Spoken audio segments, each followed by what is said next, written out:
Well, the subject of sex workers' rights is controversial even in San Francisco.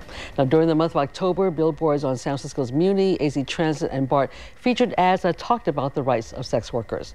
Now, attempts to have billboards and buildings along the freeways and public streets were all turned down. The group behind the ad campaign is the St. James Infirmary, a free health and mental services clinic. With me this morning is their programs director, Stephanie Ashley.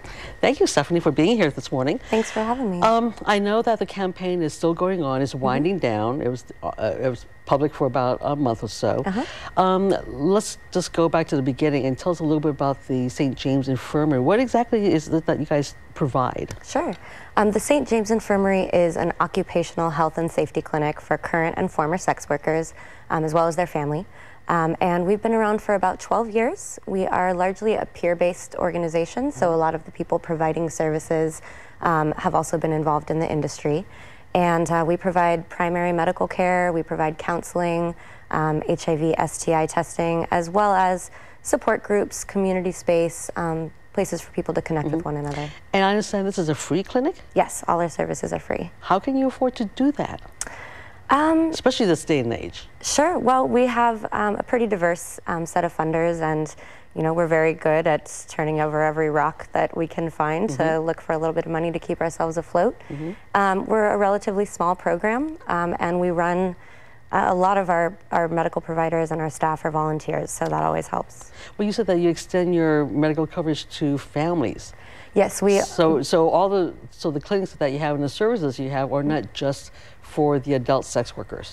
They're for the adult sex workers as well as their current primary partner. So if they have a spouse or a partner, and if they have adolescent children, we'll provide them health care as well. Wow. One common thread of the sex industry, from the most poorly paid to the most well-paid, is that there's no health insurance. So there's a very big need there for people to be able to access health care for themselves and their families. Give me a definition when we're saying sex workers. What range of occupation are we really talking about?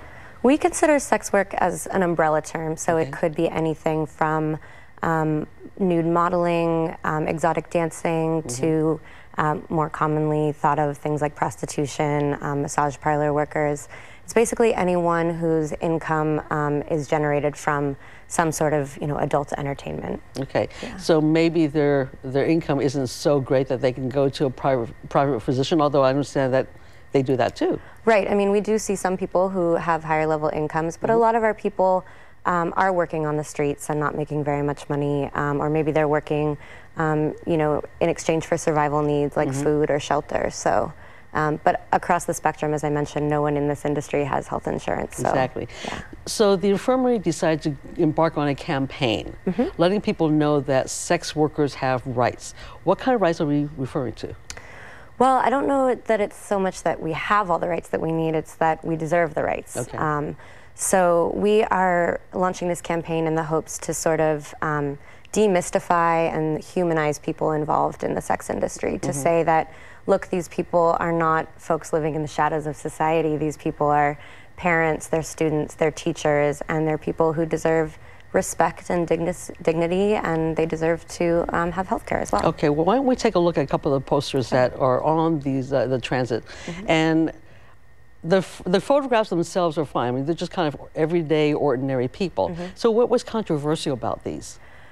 What was controversial about these, we were told by the agencies that rejected the ads, was the term sex work. And the quote that they gave us was that sex worker is not a family-friendly term. A lot of the organizations or the companies that turned us down, also will feature advertisements for vodka that have a woman with a vodka bottle between her thighs. So, I don't agree that these are controversial posters, but I think it shows that certain segments of our society, or at least corporate interests, are not ready for the concept of sex work. Yeah, it wasn't the photograph itself or the portraits, but really some of the wording. And some of it says that someone you know is a sex worker. Sex workers go to work, come home, take care of the children just like everybody else. Another one was sex work is real hard. Is real work. Is real work, I'm sorry, is real work.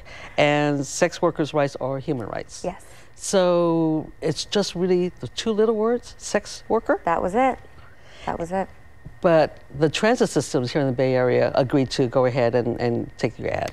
They agreed, and they also expressed support of the organization and the work that we do. So Okay. we were very grateful to them for that. And it also ended up being kind of a blessing because, you know, Muni and BART reaches a much wider audience than one stagnant, stable billboard. Right. So the large billboards that we talk about when we're driving down the freeways, on buildings and public streets, those were the ones that said, no, thank you. Correct. Okay. Yeah. The campaign is going to be running its course fairly soon. What happens next?